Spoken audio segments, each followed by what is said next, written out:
Mantan Menko Polhukam Mahfud MD menyatakan bersedia bergabung dengan Komite Reformasi Kepolisian yang akan dibentuk oleh Presiden Prabowo Subianto. Kesediaannya disampaikan langsung kepada Sekretaris Kabinet Teddy Indrawijaya yang menemui Mahfud pada Selasa pekan lalu. Mahfud mengaku dapat membantu Prabowo dalam rencananya mereformasi Polri dan memandangnya sebagai bagian kontribusi untuk negara. Kendati sudah setuju bergabung dengan Komite Reformasi Kepolisian bentukan Prabowo, Mahfud tidak ingin membahas soal posisinya di tim komite.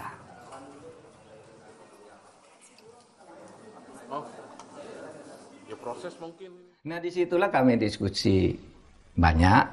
Tetapi yang ingin saya pastikan dari diskusi yang panjang itu, saya hanya menyampaikan konfirmasi satu hal, bahwa saya menyetujui seluruh rencana Pak Prabowo untuk reformasi, dan saya bisa ikut membantu dalam tim reformasi Polri saja.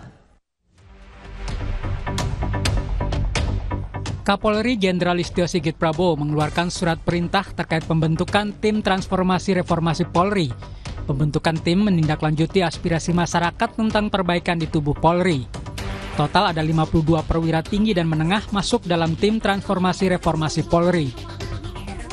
Kapolri mengatakan tim ini memiliki mandat untuk melakukan evaluasi menyeluruh terhadap program dan kinerja institusi, mendengar langsung keluhan publik, serta menyusun langkah perbaikan menyeluruh di tubuh kepolisian.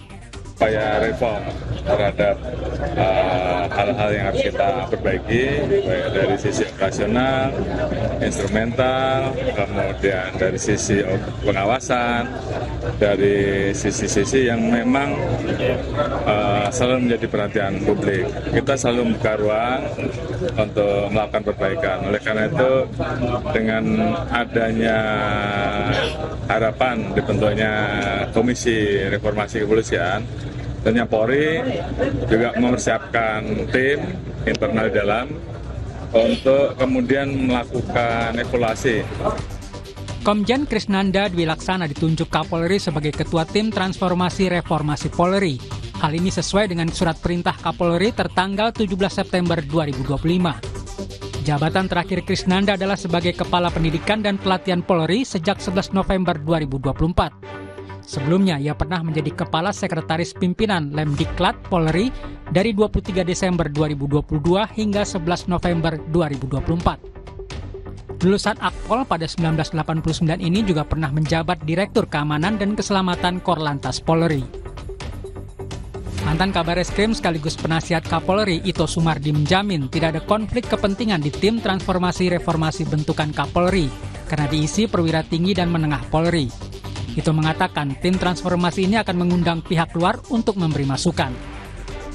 Saya kira tidak ada konflik kepentingan ya, Mbak. Itulah mengapa kemudian tiba-tiba untuk penasihat ahli ini menjadi sekian banyak ya, dari berbagai disiplin ilmu, kemudian juga melibatkan dari pihak luar nanti di dalam untuk diundang oleh tim reformasinya Pak Krisnanda. Dan juga saat ini saya melihat daripada keseriusan Polri yang dikomandani oleh Bapak Wakapolri, Pak Dedi ya, saya kira beliau itu sangat concern untuk bagaimana memperbaiki Polri.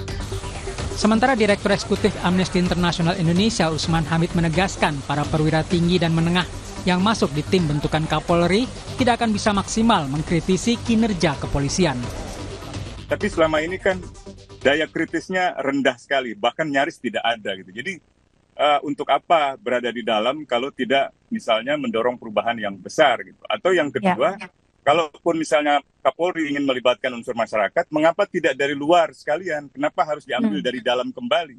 Jadi mereka memiliki konflik kepentingan karena mereka berada di dalam status penasehat Kapolri dan tentu saja menerima remunerasi, menerima status hubungan formal dengan kepolisian, sehingga saya khawatir kehilangan daya kritisnya. Publik menunggu Polri membenahi organisasi, sistem kultur dan personalia Polri yang banyak menuai sorotan. Salah satunya soal penanganan unjuk rasa yang terjadi pada akhir Agustus lalu. Tim Liputan Kompas TV.